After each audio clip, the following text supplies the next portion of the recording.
Welcome to Productive AF, the podcast for second act entrepreneurs, neurodivergent go getters, and anyone ready to rewrite their productivity story in a more intuitive way. I'm your host, Jen Fast, and today I'm thrilled to welcome Dr. Alice Rizzi, a licensed psychologist, mindfulness coach, and the heart behind Together Mindful. Alice specializes in cognitive behavioral therapy, mindfulness, and helping high achievers break free from stress, anxiety, and OCD. Her work is all about empowering women to build self-trust, live in alignment with their values, and make real, sustainable change. Alice, welcome. I'm so glad you're here. Hi, Jen. Thank you so much for having me. It's a pleasure. Let's start with your story. What inspired you to create Together Mindful and your practice? And was there a pivotal moment or a personal struggle that really shaped your approach? Yeah, so I actually started both of my businesses during lockdown, during the pandemic. I was working for another therapy group practice, and the reason I was actually working there is because I had missed the social aspect of like working together. I missed having colleagues. So I joined this practice that had like 16 or 18 different people, and it was wonderful. And we had clinical consultations, and it was nice chatting to peers. And then 4 months later, we went into lockdown. And so everybody was home. We got isolated again. And I was working with clients one on one from my house. And it was just this mental switch of like, well, I'm doing all of the same things that I would be doing if I were working for myself. So why am I giving away half of my paycheck to somebody else for an office that I'm no longer in? So that inspired me to create my first business, which is my therapy private practice in New York. And I'm also a telehealth provider in Florida. And so while I was building up my marketing, setting up my website, like waiting for clients to find me, essentially, I was taking a lot of different courses and programs, and I started working with different coaches. And after a while, it became clear like, oh, this is really interesting for me. And it's something that I could actually see myself doing. And so I started taking courses on making courses. And one of the biggest pieces of advice that I saw is they said, build a course on something that you never get tired of talking about, like something that you're super passionate about. And for me, that's mindfulness. I've been practicing, researching, and teaching others about mindfulness since about 2012. And so I have a lot of experience with it. It's been pivotal in my own life. And I think, especially during the pandemic, so many of us realized that these are essential skills that we could benefit from.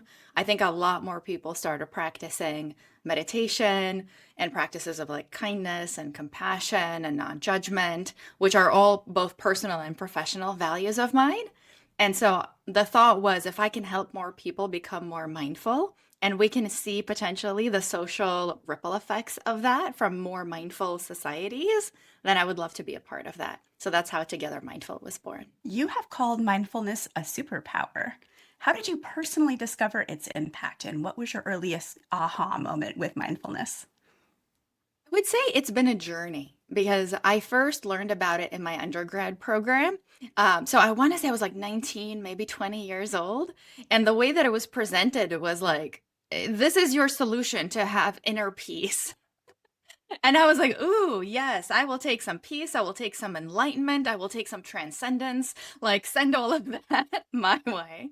And of course, it was none of those things, especially not in the beginning.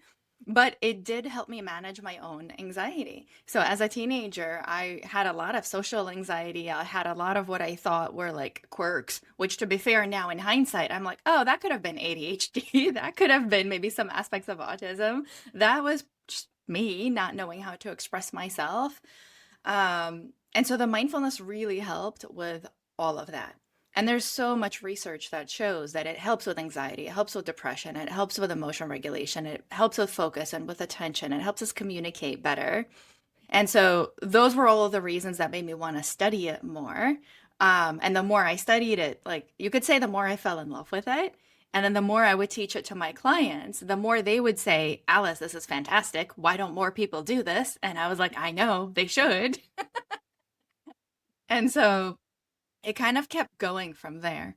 But it's almost like with every year that I practice it, my own practice deepens, and the more benefits I uncover, and the more myself I become.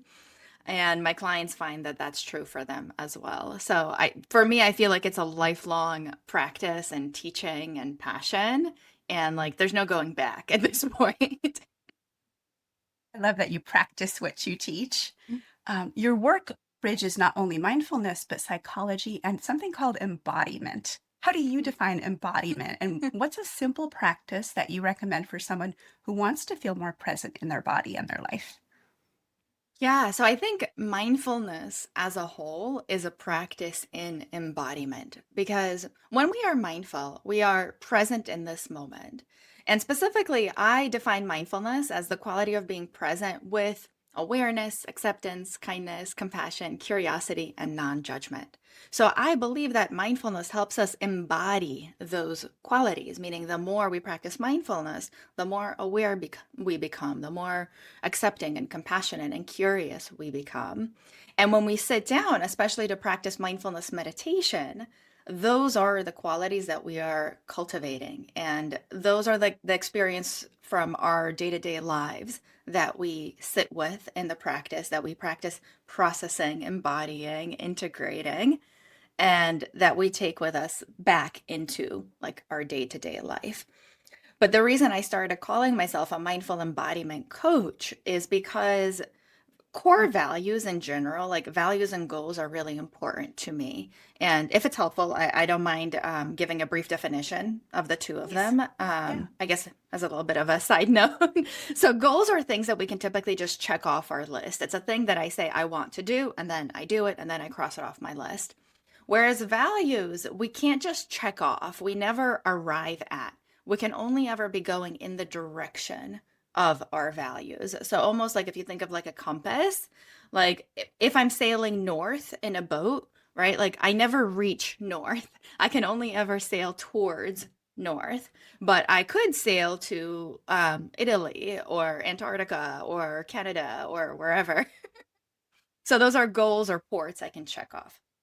So I have found that the more people live in alignment with their values, the more fulfilled they feel, the happier they feel, the more free and joyful they feel. So when I say I'm a mindful embodiment coach, that means I help other people embody their values. So whatever it is that you say is important to you, I want to help you sail in that direction. And I want you to be able to check off those things along the way that are important for you. To go back to what you mentioned about mindful meditation, is there a difference between mindfulness and meditation? And how can someone start if they feel like they can't sit still? Those are such great questions. Um, we'll tackle them one by one. So, yes, mindfulness and mindfulness meditation are related but different concepts. So, you can be mindful in your day to day life. So, let's say you're taking a walk and suddenly you become aware of like the smell of fresh cut grass, or you notice the warmth from the sun shining on your face, or you just take a deep breath and you feel like each inhale and each exhale in your body. In that moment, like that's just a spontaneous moment of mindfulness in your life.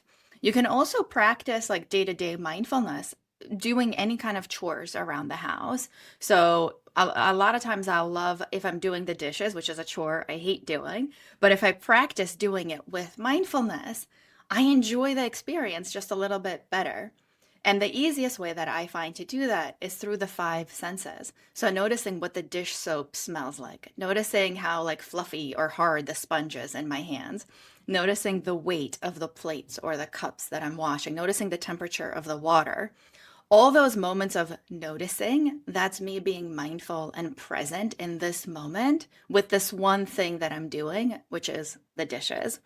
And you can apply the same kind of mindfulness to folding the laundry, to eating, to tidying, to dusting, to whatever you're doing. You can choose to be mindful in that moment. Mindfulness meditation is time that we set aside specifically to be mindful. And so a lot of times we do it in a sitting posture, in a laying down posture, though theoretically you could do some mindful movement as well, which is what yoga is. Yoga is mindful movement or meditation through using your body. Um, And so the way that we practice that is we pick one thing to practice being mindful of for a certain duration of time. So, like 5 minutes, 10 minutes, a half hour, whatever it is. Personally, I love shorter meditations because I consider myself a busy individual. And so I have to manage my time really effectively. And I have found that like somewhere between 7 and 15 minutes is like the perfect amount of time for me to practice a mindfulness meditation. I get the benefits from it. I feel better right after doing it. And I still feel the cumulative benefits of the practice over time. Other people might find that they like 15 minutes or 30 minutes. Some people even do an hour, and that's a matter of personal preference. But you can get like a lot of the benefits of it with just 7 to 10 minutes a day. That's good to know. I might have to try doing my dishes with mindfulness. It's one of my least favorite chores, too. Now, many in our audience are navigating things like perimenopause, neurodivergence, or big life pivots. How does mindfulness intersect with these kinds of transitions? So on the whole, my one of the biggest like long-term benefits of mindfulness is decreased reactivity. So what that means is like if you feel your stress levels rising, and you might even consider yourself somebody who has like a short fuse, meaning like it doesn't take much for you to like explode, to yell, to curse, to whatever. Some people might like break a dish or drop something or become really scatter-minded. That's all because of reactivity to our like situational environment, to whatever is happening. The more you practice mindfulness, the more you lower that sense of reactivity, meaning it's going to take a lot more for your fuse to break. So, like, yes, you will still feel agitation, stress, frustration from things happening to you. But there's that moment where you can pause and think about, like, well, what do I want to do in response to this? I could react automatically. I could throw something. I could yell something at somebody, but I know that wouldn't be aligned with my values. And so mindfulness almost like builds in that gap so that you don't feel like you flip a switch automatically and now you're like angry mom or angry boss or whatever it is. You're like, what kind of person do I want to be? Despite the struggle, despite the anxiety, despite the frustration, how do I want to respond in this situation? You remember what your values actually are, and then you're able to act accordingly. And so, with neurodivergence, with anxiety, with depression, with whatever mental health things anybody is going through, decreased reactivity is only going to help you. And that's one of the things that mindfulness builds into the practice. Now, on your YouTube, you talk about why you can't slow down even when you're exhausted. What's at the root of that pattern, and how can listeners begin to shift it? So that video was actually in response to a personal experience that I had where one day I did a short experiment with myself. I was walking somewhere, but I didn't have a specific time that I had to be there. And I noticed I was rushing. Like there was a sense of urgency. I was like walking really fast. And like if there was a green light, to the cars, I was like, oh, can I still make it? Can I cross? Like, and I realized, like, why can't I wait 30 seconds for the light to switch for me to cross? Why am I putting myself in danger, at risk to cross like against the car? So when I don't have a specific time that I have to be there. And I was like, you know what? I'm going to take a deep breath and I'm going to intentionally slow down my walk.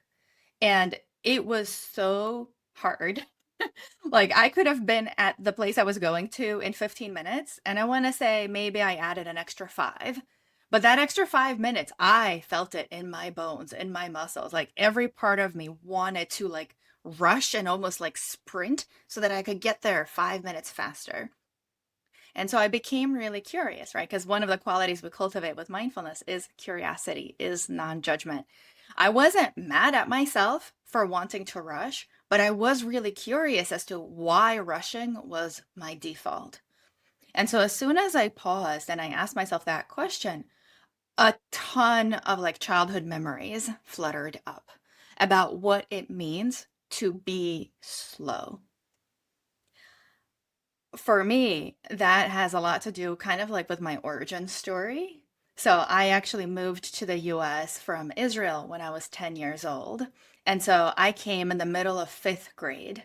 Everybody already knew each other. Everybody had their friends. This was their last year at the school. I didn't know anybody. I did not speak English.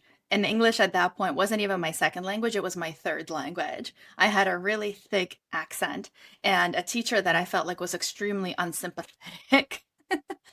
And so it felt like I was getting bullied. The teacher wasn't helping me. I didn't have the language. Both of my parents were working.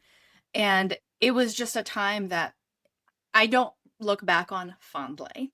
I do look back on it with empathy and with compassion for the part of me that went through that. But I realized on my walk to my where I was going that day, um, when I came here, I learned that being slow meant I was stupid. It meant I was ignorant. It meant I wasn't as smart as the other kids. It meant I didn't know what I was doing. It meant that I might be left behind. It meant that I don't deserve to have friends. And even like speaking out loud about it now, like I feel that in my chest because that's exactly what the word slow meant like to me. Like that was the definition that 10-year-old me made of what it means to be a slow person. And so as soon as I like realized that, it was like, of course. Of course I have a hard time slowing down because slowing down means everything bad that I experienced at that age. And the reason I realized it feels so comfortable to walk fast and to rush is because that's how I prove to myself that I'm just as good as anybody else. I'm as quick as the smart kids. I'm just as intelligent as they are. I'm just as successful as they are. I can do just as much as any other person, but only if I go fast.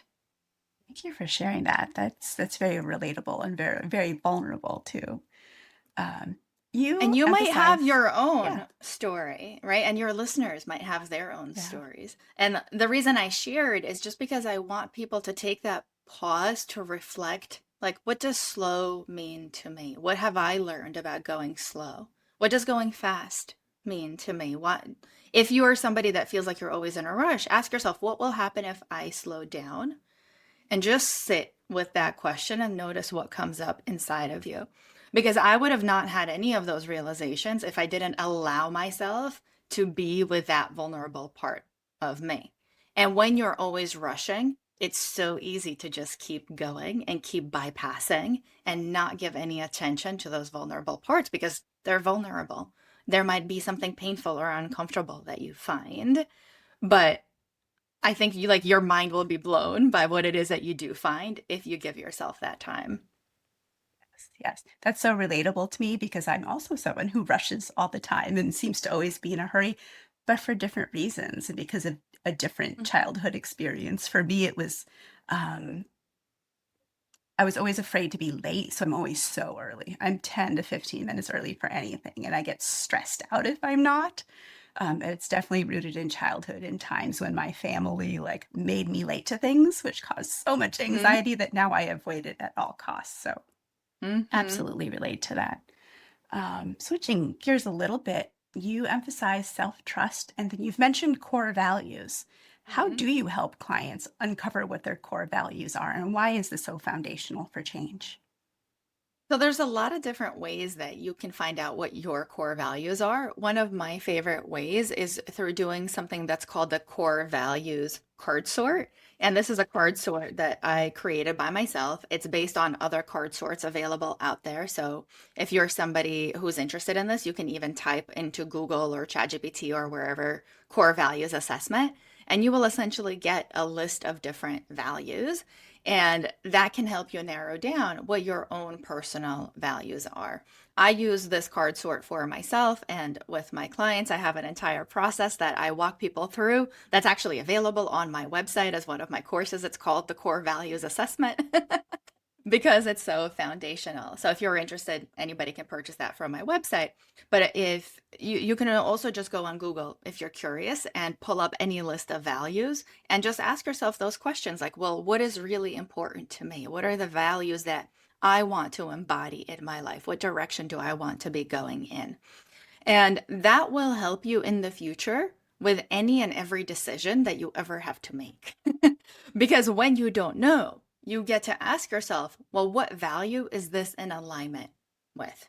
Like, if I make this choice, is that in alignment with my family value or my career value, my honesty value, my compassion value, my kindness value? Whatever those core values are for you. And typically you will have like a handful or even less of the really important values. So, for example, for me, in my personal life and in my business, mindfulness, impact, and service are core values. I want to spread mindfulness because I truly see the value in mindfulness. I want to be of service to other people, and I want to create a big positive impact in the world with said mindfulness. So I am constantly coming back to that when I'm reflecting on what decision or choices do I need to make in my life. I can completely attest to the value of understanding your values. I underwent a similar process about a year and a half ago. Mine involved kind of finding one of those online lists, and there were like Hmm. 300 words on this Yes. list that a Yep. lot of them seemed similar, but they were subtle differences that really Hmm. kind of added up. And when you do narrow it down to those 5 or 6 values that matter the most to you, it was transformational for me to understand Hmm. if these are what are most important to me and the life that I want to have. I spent the rest of that year measuring what I was actually doing against those and seeing where there were misalignments, and where there were misalignments caused me so much stress. That makes a lot of Yes. sense. It ended And up, yeah, go ahead. sorry, I was just going to add, I think for a Yeah. lot of people, that's how they find themselves burnt out, is because they are doing a lot and they are keeping themselves busy and they might always have deadlines or they're rushing. But when they take that step back, they realize that all of these tiny actions that they take are not actually aligned with their values, which is why they feel so exhausted. So a lot of times for folks who are burnt out, we will start at seeing what their core values are and doing that type of like assessment, like you just said, to match up against their life, because that explains a lot of it. And it also gives us a pathway to change. You stop doing the actions that are misaligned and you start taking more actions that are aligned. Exactly, I agree. What ended up happening to me is I was still working full time in my 30-year corporate career in a high stress environment. But because I had just become aware of what my values were, things that didn't align with some of them, some of the most important ones for me are health and balance and peace. Mm. And when I started pushing back in my workplace against the things that were impeding on those values, I got pushed back quite a bit. It started to create conflicts, and it just helped me Mm. realize I might not belong here. And I Mm. reached my burnout point back in September, and my kind of had a last straw moment at work Yes. that resulted in me just suddenly quitting. I walked out on my job, which was completely uncharacteristic of me at that point, shocked everybody. But I've never looked back, and I've never been happier because I'm now in alignment. So I love that you Hmm. have kind of made your own little deck that you use and you make available. Something else that you have is your Get It Done Week Sprint, and that's all about micro actions and psychology informed strategies. Can you tell us a little bit more about that? And what's a small actionable practice that you recommend for women that are feeling paralyzed by overwhelm? Yeah, so what you're talking about was actually my newest offer that I created just at the end of 2025 because I was reflecting on some things that I want to get done before the year is over. And I became overwhelmed. So I'm like, if I'm feeling overwhelmed and I have so many things to do, other people do too.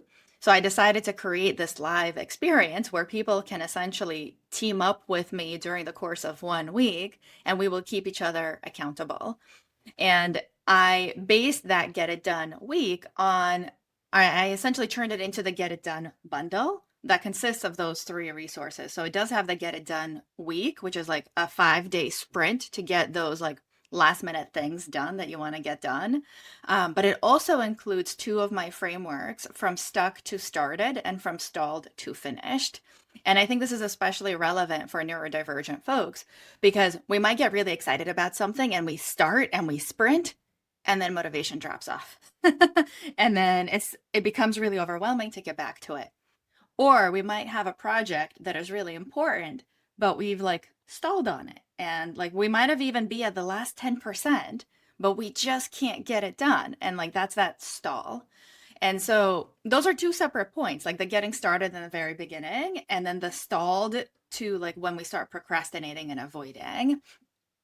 And for both of those frameworks, a key component is pausing because the pausing is where you're going to gain clarity. The pause is where you get to ask yourself, why haven't I started this? Am I afraid of failure? Am I afraid of success? Are there potential negative consequences if I do this? What will happen if I don't succeed? What will happen if I do succeed? And both of those things can be so scary for people, even when it comes to like positive changes. So I've heard you talk before about like losing weight, and that's a journey that I've been on myself. And a lot of people talk about, like, well, why wouldn't I want to lose weight? Like, it's better for my health. I'm going to feel more confident. I'm going to look better in my clothes. Like, what negative consequences could there be? But actually, for a lot of people, there might be a lot of negative consequences. Some people might be afraid of getting unwanted attention from people on the street. For other people, it might be even like unwanted comments or remarks from family members that make you feel bad about yourself and where you've been. And so those are negative consequences that a lot of times run on autopilot in your subconscious, influencing decisions that you make now. And unless you bring them to the surface, you're never going to succeed on that diet or lifestyle change or the workout regime that you're trying to push yourself towards. If you keep just saying, oh, I have to through sheer will and discipline, you're going to fail every time. So that was just one example that has to do with health, but you could apply it to any administrative task you have, any new project that you're working on, a business that you're trying to kickstart, or a closet that you haven't been able to sort. Whatever it is, those are some things that run in the background and keep us stuck from starting or stalled from finishing. And so just to circle back around, the get it done week kind of helps you clean that stuff out in a really quick way so that you can start making progress right now. And you can start feeling like, oh, wow, I can actually do this. I can keep moving forward. And I know exactly what to do next time I'm stalled. And it starts with that pause. That's exciting. One of the other things I find exciting is that community is really central to your work, especially for those of us who are multi-passionate women who don't fit into a Yes. single box. How does being in community support personal growth, and what strengths do you see in women who embrace their many passions? So I really do believe that we rise together when we are around other people that we perceive as successful, confident, wealthy, abundant, free. It motivates us to kind of rise to that level. And it also helps when we see people that might be like a few steps behind us, like we start putting ourselves in a leadership position, in a mastery position. We start feeling more confident while helping other people. So I do believe it's important to be in community with both people that are a few steps ahead of you as well as a few steps behind you, and everybody benefits. And this is true in mindfulness and meditation. And there's actually a concept called a sangha. So that's a community where people practice mindfulness and meditation together because you get different benefits when you do it in community versus when you practice by yourself. And the same is true, I find, in leadership and entrepreneurship and group projects, right? If you think back on your school years, how many group projects and teamwork did you have to do? And it was in preparation for when you're going to be, for example, in corporate and have to work with the coworkers or work under managers. And it's true when you're a business owner as well. You still have to interact with other people. So I find that I hold myself accountable when I am with those other people, when I am trying to be my best version of myself, like whatever my definition of success is, and I see other people on that path ahead of me. And it makes me feel good knowing that I can help someone else who is dying to be where I am, right? Like, how exciting is that? Like, if you think back to a version of you 10 years ago, can you imagine how she would have reacted knowing where you are now? Yes, I can actually. She'd be shocked. And what I love about the concept of communities, this is something I had to learn kind of the hard way, and really recently, because until I quit that corporate job, my whole community was built around that identity and that job and those people that I interacted with every day. And because I was out of alignment with my values, I was kind of in the wrong room. I had the wrong community around me, and of Mm. course that was very stressful.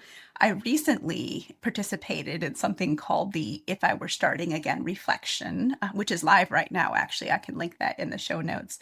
But 17 of us female entrepreneurs were invited to just share a little audio only clip of 5 to 10 minutes. If you were starting your business over again, what would you do differently?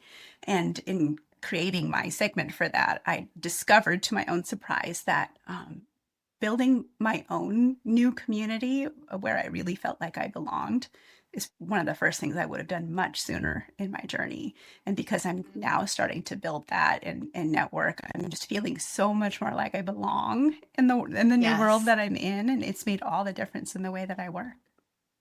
Yeah. Absolutely. And what you just said about belonging, like that is a core need that we all have. Like I think if you look back on Maslow's hierarchy of needs, right, that triangle that says like we need shelter, food, etc., we also need a sense of belonging. And it is core to us feeling safe. And we can only thrive when we are feeling safe. Otherwise, we're constantly in survival mode. Well, you have mentioned that you love working with heart led, intentional women entrepreneurs, and you want to help them kind of dream bigger and build self trust before they reach that last straw moment, like I did in my last job. I want to help you connect with those women. Can you tell us about Mindful Mavens and where listeners can find both your free and your paid resources? Yeah, so Mindful Mavens is the community that I created to be among peers who value emotional mastery, nervous system regulation, values-based living. It's for other multi-passionate women who love talking about like the business aspects and all the nitty-gritty, and who might also have a spiritual curiosity and love talking about like abundance and manifestation and our souls and like the paths that we are living, like this journey that we are all together. Mindfulness to me is very closely related to consciousness. And so it is a community who essentially we all want to raise like the vibration of the consciousness of the world we are currently living in. Like to me, that is just an extension of creating more love and peace in the world, which starts with our individual mindfulness practice. And so Mindful Mavens is essentially that community that I didn't have. I strongly value being in close proximity with people that I want to learn from.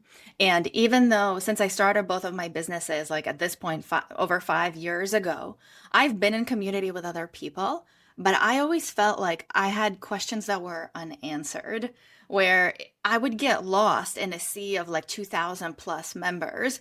And like, sure, I could post on the Facebook group and maybe get a response from other people, but it's sort of like where posts go to die and nothing ever happens.